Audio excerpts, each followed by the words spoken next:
자, 오늘 설교 제목이 뭡니까? 예, 공의의 회복, 공동체의 회복. 공의로운 사회가 된다는 것은 한 개인이, 한 성도가 정의로운, 공의로운 삶을 살아갈 때, 한 나라가, 한 민족이, 한 공동체가, 한 교회가 정의롭게, 공의롭게 되는 겁니다. 또 반대로 한 개인이 정의로운 삶을 포기할 때, 한 민족은, 한 나라는 그 공의가 무너져 버립니다. 현재 우리 미가서 말씀 묵상하고 계시죠?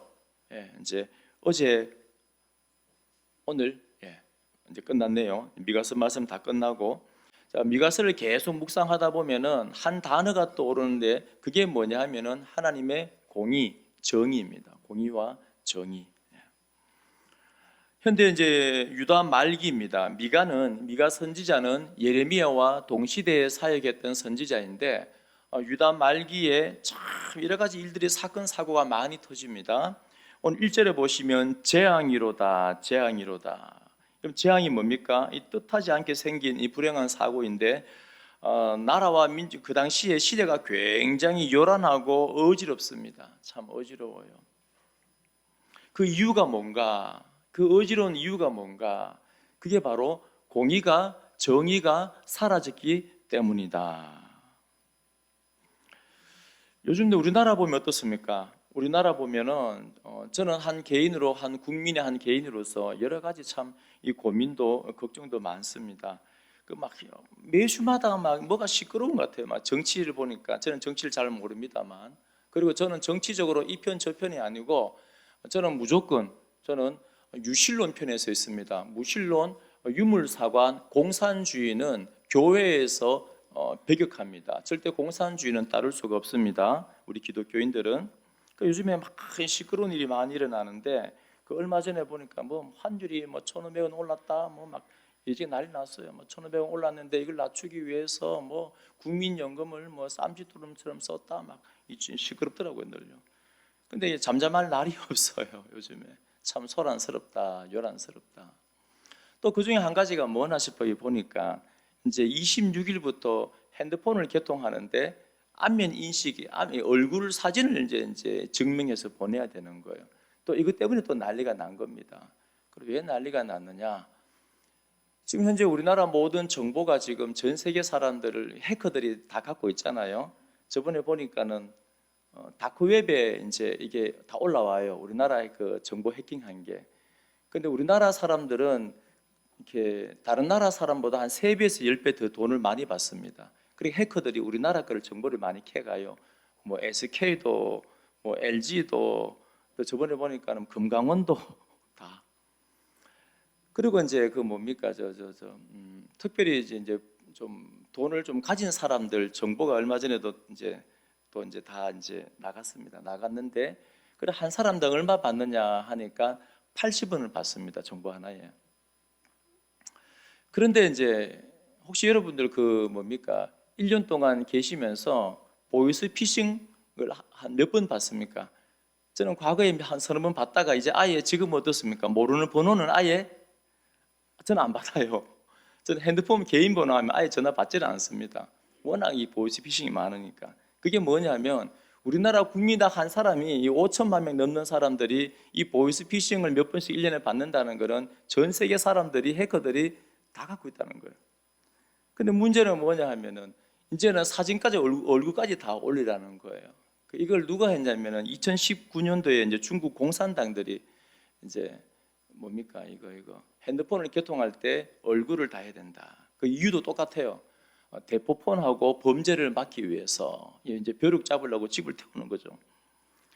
근데 이번에도 보니까 정부에서 하는 게, 이 법이 언제 통과되는지 모르겠지만은 뭡니까 이거 대포폰을 막기 위해서 하면서 이제 앞면을 사진을 이제는 다 이제 해야 돼요. 근데 중국에서 쭉 실행을 해보니까 범죄를 막기는커녕 이제는 어떻게 합니까? 사람들의 이 사진 얼굴까지 도용해서 이제 이게 범죄를 더 교묘하게 악용하는데 우리나라 사람들보다 더 비싸게 팔더라고요. 중국에서는 이제 자기 앞면 이게 다 팔렸단 말이에요. 개인정보하고 다 팔렸는데 한 사람당 100원씩 받아요. 얼굴까지 있으니까. 이제 얼굴까지 있으니까는 이제 아예 뭐 다른 사람이 새로운 폰을 막 이제 만들 수 있잖아요. 이제 범죄에 이용할 수 있잖아요. 그래 이제 해보니까 중국 공산당조차도 이제 양손을 들고 이제 포기를 했습니다. 범죄가 없어지기는커녕 예, 더 새로운 범죄가 많이 일어나니까 이제 얼굴까지 다 나가버리니까 이제 빼도 박도 못하는 거예요. 그래서 이제 중국 공산당도 이제 그 올해부터 이제 앞면 핸드폰 개통할 때 앞면은 이걸 묻고 사진 보내는 인식하는 거를 없앴어요. 없앴는데 이제 와서 우리나라에서 이제 중국 공산당이 하는 그대로 뭐 대포폰 때문에 이유도 똑같고 방식도 똑같고 이러니까 이제 한 국민으로서 걱정도 되고 저도 야 앞으로 이제 우리 국민들 이제 뭐 통신사마다 모든 정보들이 지금 다 나가고 있는데 또 우리나라는 이렇게 주민등록번호를 안 바꾸잖아요. 한번 나오면 평생 갖고 가잖아요. 게다가 얼굴까지 이제 전 세계 다 나가면은 야 참 걱정이다. 그래 이제 저 말고 많은 사람들이 막 이렇게 이런 문제들 때문에 이런 법이 언제 통과된지 모르겠지만 벌써 시행을 하더라고요.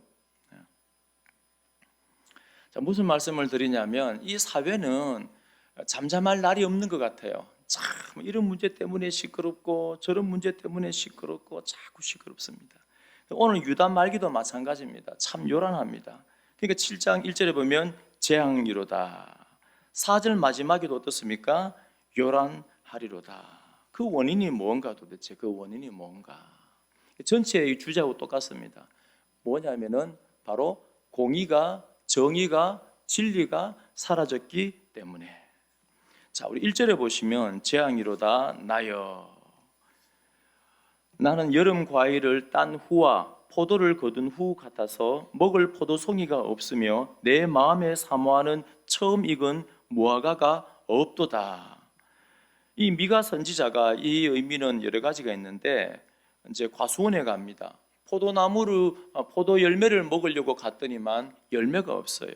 무화과를 먹으러 갔는데 무화과가 없습니다. 이건 뭘 의미합니까? 삶의 진실한 풍성함이 열매가 없다. 두 번째는 뭐냐면 이 열매는 공의의 삶을 말합니다. 공의와 진리가 다 떨어지고 없다. 세 번째는 우리 신약에 넘어가면 성경 전체 구약도 마찬가지입니다. 무화과와 포도나무는 뭘 상징합니까? 하나님의 백성들을 상징하죠. 그러니까 참된 하나님의 백성들이 다 떨어지고 없는 거예요. 왜 공의로운 자가 진리를 추구하는 자가 자꾸 사라지는가? 2절에 보니까 나옵니다. 경건한 자가 세상에서 끊어졌고 정직한 자가 사람들 가운데 없도다. 그러니까 그 사회 자체가 뭐냐면은 처음에는 그렇습니다. 규칙을 어기고 말씀을 어기고 공의를 어기고 편법을 쓰고 편리한 방법을 사용하니까는 어때요? 내가 부자 되기 쉽고 잘 살기 쉽고 편리하게 살기 쉽고 그런 겁니다. 그러다 보니까는 너도 나도 그렇게 사는 거예요. 그런데 어느 한 사람이 그러면 안 돼. 우리는 공의, 말씀 따라서 진리 따라서 가야 돼 라고 말하면은 그 사람은 어떻게 돼요? 바보가 되는 거예요. 당신 잘하고 있습니다. 당신 열심히 하고 있습니다. 그게 아니라 도리어 이 불의한 사회 속에서 정직을 추구할 때는 그 정직하게 사는 사람이 공의를 행하는 사람이 도리어 존중받지 못하는 겁니다. 그런데 지금 당장은 그렇게 불의를 행하며 편법을 쓰고 그리고 공의를 인정하지 않고 말씀을 지나쳐 사는 삶이 이게 온 세상의 삶의 보편적이기 때문에 편리한 것 같고 많은 사람들에게 인정받는 것 같지만 결국에는 나 하나가 그렇게 삶을 통하여서 그 사회가 이 유다 사회가 무너져 버리는 겁니다. 성도님들, 우리 다음 세대에 우리 자손들에게 후손들에게 어떤 대한민국을 어떤 교회를 물려주고 싶습니까? 편법을 쓰고 기득권이 권세를 부리고 편리하게 살아가고 편하게 살아가고 진리를 잃어버리고 전부 다 그런 대한민국을 물려주면 안 되지 않습니까? 지금 유다 사회가 그런 거예요. 유다 사회가 나 하나 괜찮겠지, 나 하나 괜찮겠지. 요즘 보니까요, 어떤 데 보니까는 쌀도 가짜를 만들고, 어느 나라에 보니까 계란도 가짜를 만들고, 다 가짜에 다 가짜, 모든 가짜를 만들고, 파도 가짜를 만들고 하다 안 돼서 파에다가 색깔 파란색 뿌려서 파를 씻으니까 물이 파래요. 그러니까 모두가 그래 살기 때문에 우리도 편법을, 우리도 불법을, 공의를 다 포기해요. 혼자 내가 정직하게 살면은 남는 것이 없고, 혼자 내가 정직하게 살면은 단가를 맞추지를 못하고, 그러니까 어떻습니까? 함께 그 편법을 써는 거예요. 그러면은 지금 당장에는 내가 잘 살 것 같고, 내가 부자가 될 것 같고, 내 손에 많은 것을 가질 것 같지만, 그러나 시간이 조금 지나면 어떻습니까? 사회 전체가 무너지는 겁니다. 그 4절에 보시면은 그들의 가장 선한 자라도 가시 같고 가장 정직한 자라도 찔레 울타리보다 더하도다. 그러니까 그 악인들이 이제는 보편화돼 버리고 선하게 사는 것이 인정받지 못하고 바보처럼 여기고, 이 좁은 길을 걸어가는 것이, 진리의 길을 걸어가는 것이, 십자가 붙들고 살아가는 것이, 말씀 붙들고 가르쳐 지키게 하라는 이 본질을 지켜가는 것이 어리석게 보이고, 교회조차도, 성도님 말고 교인들조차도 뭔가 열심히 말씀을 배우고 열심히 기도하고 열심히 복음 전하고 하면은 칭찬하고 이 격려하면 되는데, 아휴, 니만 그렇게 은혜 받았나? 니만 그렇게 열심히 하나? 물론 우리 교회는 없는 줄 믿습니다. 그러니까 이 진리를 붙들고 산다는 게, 좁은 길을 걷는다는 게 쉬운 게 아니에요. 그래서 그 악한 사람들이 이 사회를 장악하고 나니까 가장 선한 자라도, 가장 정직한 자라도 찔레 울타리보다 더하도다. 그 가시보다 더하다는 거예요.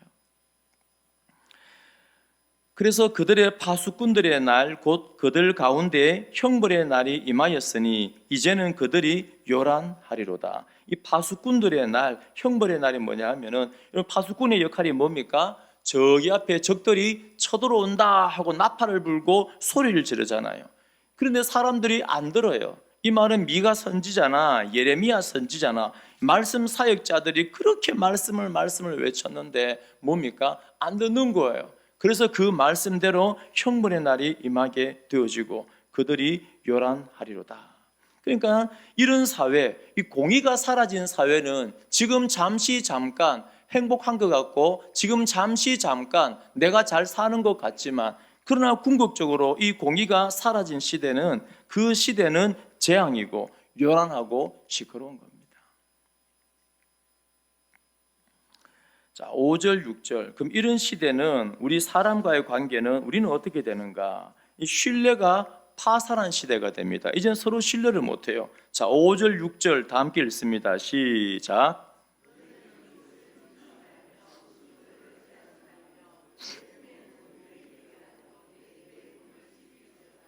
아들이 아버지를 멸시하며 딸이 어머니를 대적하며 며느리가 시어머니를 대적하리니 사람의 원수가 곧 자기의 집안 사람이로다. 아멘. 자, 이렇게 공의를 인정하지 않고 편법을 쓰고 또 진리를 지키는 사람을 바보처럼 미련하게 여기고, 이제 이게 시간이 지나버리니까는 유다 말기에는 소란스러운 나라가 되고, 결국에는 뭐냐면은 사람과 사람 사이에 이제 신뢰가 파산하는 지경에 이르게 됩니다. 이웃도 믿지 말고, 친구도 의지하지 말고, 아내도 믿지 말고, 아들이 아버지를 멸시하고, 딸이 어머니를 대적하고, 며느리가 시어머니를 대적하고, 이 말씀은 나중에 누구에 의해 성취됩니까? 예수 그리스도에 의해서, 예수님의 십자가 복음, 그 진리에 의해서 결국에는 이 모든 것들이 다 드러나는 거예요.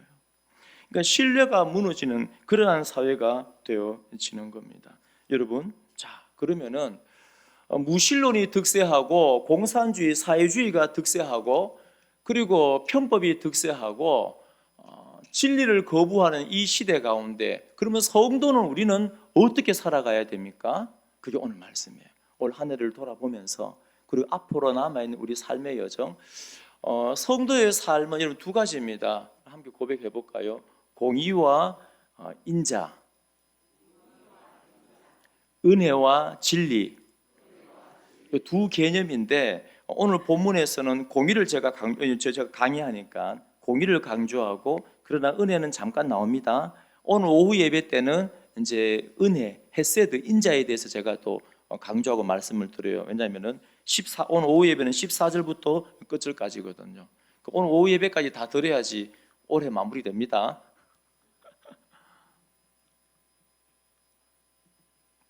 자, 이런 사회 속에서 영적으로 어두운 시대 가운데 바른 길, 정도를 걷는 사람이 없는 시대 가운데 사실은 우리도 다 뭡니까? 편한 길을 가고 싶어요.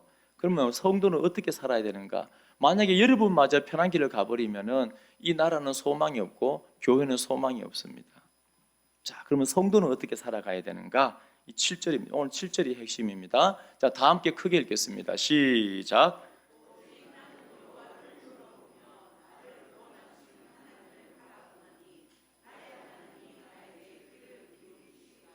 아멘.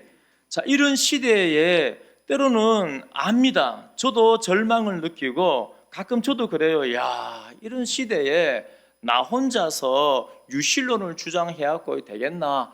나 혼자서 유일신 하나님을 드러내어서 되겠나? 참 어리석잖아요. 이런 시대에 모두가 편리하게, 우리 교회도 마찬가지입니다. 편리하게 예배만 딸랑 한번 드리고 나는 구원받아서 막 이런 신앙을 내가 갖고 싶은데, 예수님의 말씀하는 부지런히 말씀을 가르치고 말씀으로 성장하고 말씀의 통치를 받는 삶을 훈련하고 소그룹을 통하여 영적인 성장을 이루고 제자 삼고 또 복음 전하고, 이 힘든 일을 아무도 안 하려고 하는 거예요.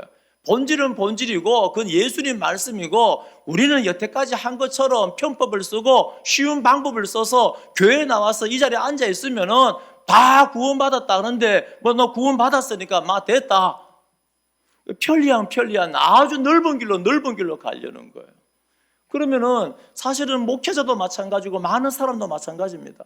말씀드렸잖아요. 하루는 한 젊은 분이 막 울면서, 제가 이게 철로 역정 가지고 말씀 나눔을 하는데 다른 교회에 있을 때입니다. 한 젊은 분이 아기가 3명이나 있어요. 얼마나 삶이 힘듭니까? 조그만 아기가 3명이 있으니까는 또 이것도 해야 되죠, 저것도 일도 해야 되죠. 얼마나 바쁘고 힘들어요.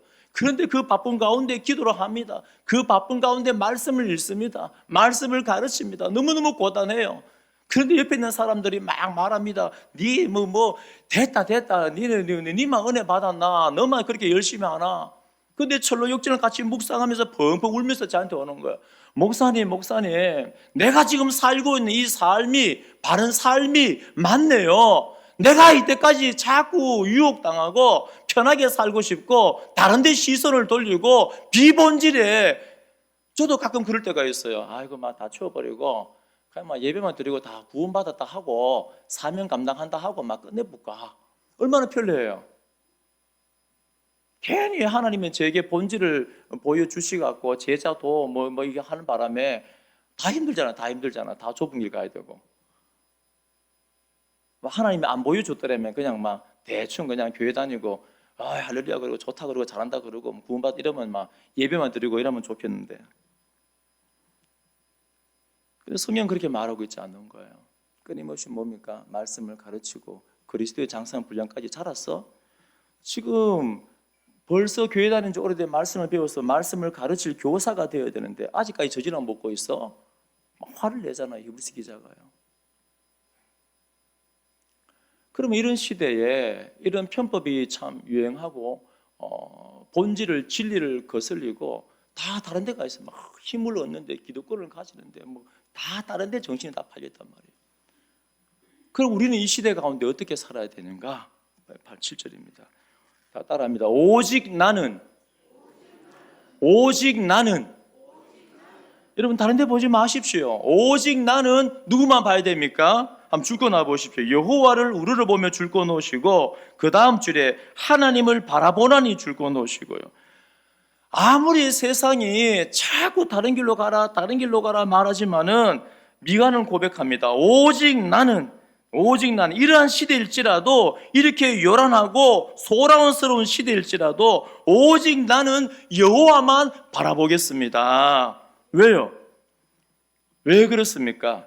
바로 7절 마지막도 줄거나 보십시오. 나의 하나님이 나에게 귀를 기울이시리로다. 아멘. 내 하나님이 나에게 반드시 귀를 기울이실 것이기 때문에 여기는 뭐냐면 바로 헤세드입니다. 헤세드. 제가 헤세드 은혜를 설명드릴게요. 항상 여러분 진리만을 강조하면 안 돼요. 공의만을 강조하면은 하나님은 공의를 강조하지만은 항상 뭘 같이 강조합니까? 은혜, 헤세드를 같이 강조합니다. 오늘 조금 나오고 오늘 오후에는 계속 그 얘기입니다. 왜 미가 선지자는 오직 나는 이런 시대일지라도 나는 하나님만 바라보겠습니다. 이 말은 하나님께만 소망을 두겠습니다. 이런 사람에게 편리한 방법에게 소망을 두면 안 돼요. 우리 모든 성도님들 함께 하나님 앞에 우리 함께 고백했으면 좋겠습니다. 오직 나는 여호와만 바라보겠습니다. 하나님께만 소망을 두겠습니다. 아멘. 예. 우리가 이 시대의 성도가 어떻게 살아가냐면 하나님만 바라보고 하나님께만 소망을 두고 그렇게 사는 겁니다. 미가처럼 이런 결단을 우리 모든 성도님들 내렸으면 좋겠습니다. 그래야 할 때 어떤 일이 일어나느냐? 8절부터 13절까지는 최후 승리입니다. 지금은 공의가 지는 것 같고 악이 공중권세 잡은 자에 의해서 승리하는 것 같지만, 자 보십시오. 8절에 나의 대적이여 나로 말미암아 뭐 하지 말라고요? 기뻐하지 말지어다. 지금은 악이 기뻐요. 악이 승리한 것 같습니다. 나는 엎드려질지라도 일어날 것이요 어두운 데 앉았을지라도 여호와께서 나의 빛이 되실 것이미로다. 하나님만 바라고 하나님만 소망할 때 하나님이 귀를 기울여 주셔요. 여러분 오늘 말씀은 여러분 선입관 가지고 듣지 마십시오. 오늘 말씀을 잘 들으십시오. 우리 인생 올해 마지막 설교잖아요. 우리 인생 마지막 때 여러분 꼭 기억하십시오. 그때까지 오늘 말씀은 뭐 이렇게 선입관을 가지고 뭐 그렇게 들으시면 안 돼요. 9절에 보시면 내가 여호와께 범죄하였으니 그의 진노를 당하려니와. 여러분 지금 이 고백을 하는 사람은 누구입니까? 미가죠. 지금 미가가 하나님 앞에 범죄하였습니까? 아니죠. 누가 범죄했습니까? 백성들이. 그럼 이건 뭡니까? 바로 항상 선지자는 공의를 행하는 사람은 백성들의 연약함들, 백성들의 죄를 누구의 죄로 인식합니까? 나의 죄로. 우리 공동체의 연약함을 누구의 연약함으로 인식합니까? 나의 연약함으로. 우리 중고등부도 혹시 중고등부 안에서 좀 약한 사람이 있으면, 좀 모가 난 사람이 있으면은 누구의 연약함이에요? 나의 연약함이다. 이게 뭐냐면 다른 말로 헤세드입니다. 헤세드. 헤세드는 뭐냐 하면은 무한한 조건 없는 하나님의 은혜를 말해요. 자, 여러분 십자가에서 예수님이 죽으신 그 사랑은 구약부터 계속 나오는 뭐냐면 헤세드의 사랑입니다. 예수님이 십자가에 죽으실 때 나의 죄를, 백성의 죄를 누구의 죄로 여겼습니까? 예수님 자신의 죄로 여긴 거예요. 이게 헤세드입니다. 그러니까 항상 공의와 헤세드는 뭡니까? 같이 가요. 옆에 있는 사람의 연약함, 부족함이 보일 때는 물론 부족한 게 객관적으로 보이겠죠. 그렇지만 성도는 뭡니까? 나의 연약함으로 알고 하나님 앞에 간구하는 거예요. 예수님께서 만약 이 땅에 오셨는데 공의만은 갖고 계셨다. 그럼 어떻게 하겠습니까? 너희들의 죄를 다 드러내고. 그럼 어떻게 됩니까? 여러분이나 저는 이 세상에 살아있을 수 있는 사람이 한 사람도 없는 거예요. 예수님께서 우리들의 죄를, 백성들의 죄를 마치 자기의 죄로 여기고 십자가에서 죽으신 겁니다. 그게 공의예요. 그게 헤세드입니다. 그러니까 공의와 헤세드는 뭡니까? 같은 거죠. 그러니까 항상 공의와 헤세드 같이 가요. 같이. 그래서 미가는 백성들의 죄를 위하여서 자신의 죄를 여기고 기도합니다. 그런데 그의 진노를 당하려니와, 이거는 뭐냐면은 하나님의 용서는 하지만은 이스라엘 백성들을 어떻게 합니까? 심판을 하시죠. 하나님은 계산이 정확합니다. 하나님은 계산이 정확해요. 그 범죄에 대해서 반드시 기억하면, 왜냐하면은 하나님이 우리 사람들처럼 왜곡되고 막 봐줄게 이런 거 할 수 있는 분 같았으면 하나님이 아니죠. 그러면 십자가에 죽으실 이유가 없잖아요. 알았다만 내가 못 본 걸로 할게. 하나님은 그게 안 돼요. 그래서 어떻게 합니까? 자기 자신이 죽으면서 죄의 대가를 하나님의 공의의 속성을 만족을 시키는 겁니다. 그래서 유다 백성들은 그의 진노를 당하려니와 포로로 끌려갑니다. 그러나 마침내 이 단어가 중요하잖아요. 동그라미 한번 쳐보세요. 마침내가 뭐냐면 이게 하나님의 의도입니다. 어떤 의도입니까? 하나님의 의도는 백성들을 포로로 끌려가게 하는 게 목적이 아니고 마침내 하나님의 은혜를 깨닫게 만들어 주께로 돌아오게 하는데 목적이 있습니다. 그래서 회개하고 용서함 받고 마침내 주께서 이제는 어떻게 합니까? 경건한 자, 공의를 행하는 자를 위하여서 논쟁하고 심판하시고, 그래서 미가를 인도하여서 광명에 이르게 하고, 이 광명이 뭡니까? 아까 8절 마지막에 빛입니다. 그래서 내가 그의 공의를 보리로다. 아멘. 그리고 10절에 나의 대적이 이것을 어떻게 합니까?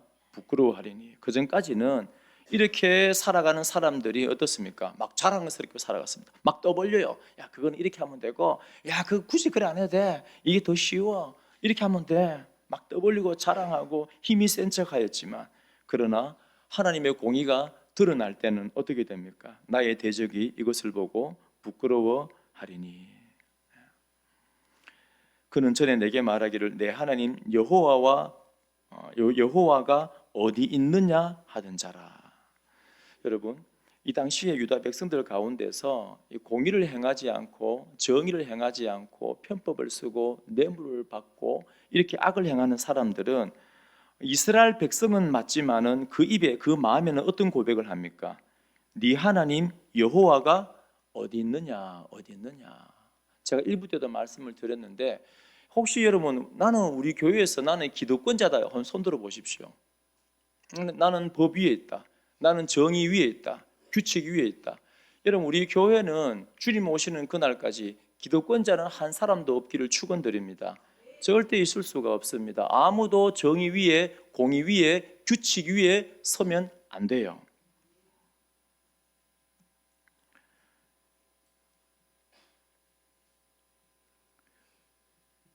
결국은 어떻게 되냐면은 10절 말씀처럼 이런 일이 일어나는 겁니다. 그래서 그 사람들이 공의와 정의를 물리치고 악을 행하는 사람들이 참 흥황하는 것 같지만은 마지막에는 부끄러워하게 되고 10절 마지막에 거리에 진흙같이 밟히리니 그것을 내가 보리로다.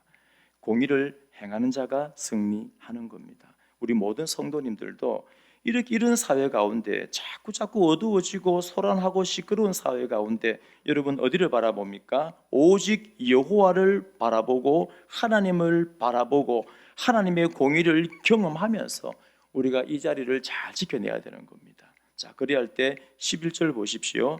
네 성벽을 건축하는 날. 이게 회복의 축복이 있잖아요. 포로로 끌려갔다가 70년 후에 어떻게 됩니까? 성벽을 건축하게 되어집니다. 그날에 네 지경이 넓혀질 것인데 얼마나 넓어지는가? 아수르의 백성들이 애굽의 백성들이 네게로 돌아올 것이나. 아멘. 우리가 결단을 내리고 세상의 이 급류에 큰 강물에 휩쓸려 가지 않고 이 세상을 거슬러서 끝까지 이 공의의 정의의 자리를 지켜낼 때 어떤 일이 일어납니까? 성벽을 건축하고 지경이 넓어지고 아수르와 애굽 백성들이 돌아온다. 그런데 구약 시대 때 이런 일이 일어났습니까? 안 일어났어요. 그럼 언제 일어납니까? 바로 예수 그리스도를 통하여서. 여러분, 교회가 이렇게 세워지는 겁니다. 제가 많이 말씀을 드렸지만 교회는 어떻게 부흥하는가? 우주 만물을 창조하신 하나님의 그 말씀이 굳게 세워지면, 그 말씀을 열심히 배우면, 그 진리, 그 공의의 말씀을 우리가 받아들이고 그 말씀을 붙들고 애쓰고 힘쓰고 몸부림치면은 그 말씀의 통치를 받고 그 말씀을 가르치고 배우면 그 말씀이 우리의 삶 가운데 흥황해지면은 반드시 우리 개인과 교회의 부흥은 오는 줄로 믿으시기 바랍니다. 다른 방법으로 되는 거 아니에요. 다른 방법으로 아무리 해보십시오. 쉬운 방법 아무리 해보십시오. 없습니다. 그러나 우리가 이런 어두운 시대 때 끝까지 하나님만 우리를 바라볼 때 하나님은 우리에게 이 성벽을 건축하는 날처럼 우리 고령 제1교회, 영적인 주의 몸된 교회를 세우실 줄로 믿으시기 바랍니다. 영적인 아수르 애굽 백성들이 주님 앞에 나오는 줄로 믿으시기 바랍니다. 이게 사명을 감당하는 겁니다. 이게 바로 교회의 부흥입니다. 우리 한 가지 예만하고 마치겠습니다. 미국의 대공황 시기 때 1930년도에 이제 대공황 시기 때 실제 있었던 일입니다. 뉴욕의 라구아디아라는 게 이제 판사가 이제 판결을 내리는데 참 이 실화입니다. 실화. 공의가 어떻게 죽어가는가, 거기서 어떻게 신뢰와 헤세드를 회복하는가, 이제 그런 내용 같아요. 미국 대공황기 때 극심한 가난이 참 몰아치는 겨울이었습니다. 한 할머니가 이 법정 앞에 섰어요. 왜냐하면은 빵을 훔쳤습니다. 이 절도죄로 기소가 되었습니다. 그런데 그 당시에는 이제 대공황이니까 이 빵 하나에 이게 또 가격이 많이 나가잖아요. 그 왜 빵을 훔쳤습니까? 물으니까 판사가, 할머니가 눈물을 흘리며 얘기합니다. 사위는 도망갔고 딸은 아파 누워 있고, 그리고 우리 아이 손주들은 지금 벌써 며칠째 굶고 있다고. 아이들을 살려야 하기 때문에 어쩔 수 없이 빵을 훔쳤습니다. 그래서 판사는 잠시 침묵합니다. 그리고 법 집행자로서 이 공의를 굽힐 수는 없잖아요. 그래서 단호하게 판결합니다. 할머니 사정은 딱하지만 법은 법입니다. 남의 물건을 훔친 죄로 벌금 10달러를 내거나 아니면 열흘 동안 감옥에 가십시오. 할머니 막 웁니다. 10달러는 할머니 전 재산보다 크고, 그리고 10일 동안 감옥에 있으면 손주들 어떻게 됩니까? 근데 판사는 공의를 행해야 됩니다. 그렇게 판결을 내립니다. 그리고 판사가 일어나더니 자기 지갑을 꺼냅니다. 그래서 10달러를 꺼내서 모자에 넣습니다. 그리고 이런 말을 합니다. 여기 계신 여러분 모두에게 각각 50센트씩 벌금을 부과합니다. 그러니까 사람들이 당황하는 거예요. 이 벌금의 명목이 뭐냐? 뉴욕에 살면서 이웃 할머니가 손주들에게 먹일 빵이 없어 도둑질을 해야만 할 정도로 방치한 우리 모두의 무관심과 공의롭지 못함에 대한 벌금입니다. 그러자 사람들은 숙연해집니다. 그리고 기쁜 마음으로 50센트씩 내고 총 47달러 50센트가 그때 모였답니다. 그 집에 갈 때 손주들 빵을 사서 돌아갔습니다. 제가 이 스토리를 보면서 참 그러하다. 하나님의 공의 반드시 지켜야 되지만은 또 뭡니까? 하나님의 헤세드, 인애가 함께 가야 한다. 그래야 할 때 뭡니까? 신뢰와 사랑의 관계가 회복이 되어지는 것입니다. 여러분, 다시 한 번 더 제가 강조드리지만 이런 시대 때 우리가 포기하고 나도 편성해서 기득권에, 나도 쉬운 방법에 편성해서, 나도 세상 방법에 편성해서 그렇게 우리의 공의로운 삶을, 성도의 정체성을 포기하면 안 되고, 오늘 7절 말씀처럼 다른 사람은 모르겠는데 나를 바보처럼 여겨도 괜찮은데 나는 오직 여호와를 우러러 보겠습니다. 이 공의의 자리를 인내하며, 여러분 미가가 말씀은 한 번 선포했지만은 몇 년이 인내했겠습니까? 아마 자기 죽을 때까지는 백성들이 돌아오고 성벽이 건축되는 걸 못 봤습니다. 그러나 끝까지 그 공의의 자리를 지켜냄을 통하여서 그 다음 세대가 저는 참 우리 다음 세대가 교회를 공의로운 교회, 헤세드의 교회, 정직한 교회, 건강한 교회로 반드시 세워지고 우리 다음 세대가 이거를 봤으면 좋겠어요. 말씀 중심의, 복음 중심의, 본질 중심의 교회가 세워져야 됩니다. 우리 교인 한 사람 한 사람이 그렇게 세워져야지 어떻게 됩니까? 고령 땅이 변하고 신뢰의 관계가 생기고 대한민국이 변하고 민족이 바뀌는 거예요. 그래서 우리 모든 성도님들 올 한 해 돌아보면서 또 내년을 바라보면서 나는 다른 사람은 모르겠고 나는 오직 여호와만 바라보겠습니다. 하나님의 공의의 자리를 인내하며 끝까지 정의를 지키고 헤세드 그 헤세드의 자리를 지키면서 승리하는 우리 믿음의 사람들 되시기를 축원드립니다. 자, 다 함께 일어나서 내가 무엇을 가지고 하나님 앞에 나아갈 것인가 우리 찬양드립니다.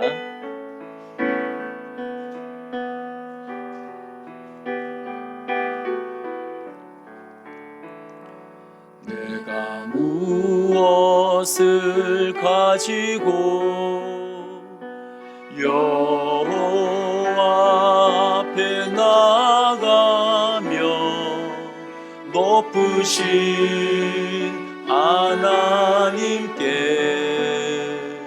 경배할까. 사람아, 주께서 선한 것을 보이셨나니 여호와께서 내게 구하시는 것은 공의를 행하고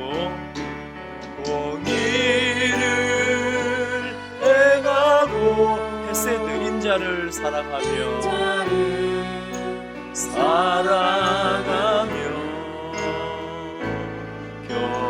겸손히 내 하나님과 함께 행하는 것이라. 내가 천천의 수양과 번제를 주께 드릴까. 내 몸의 열매로서 주께 바칠까. 사랑아, 주께서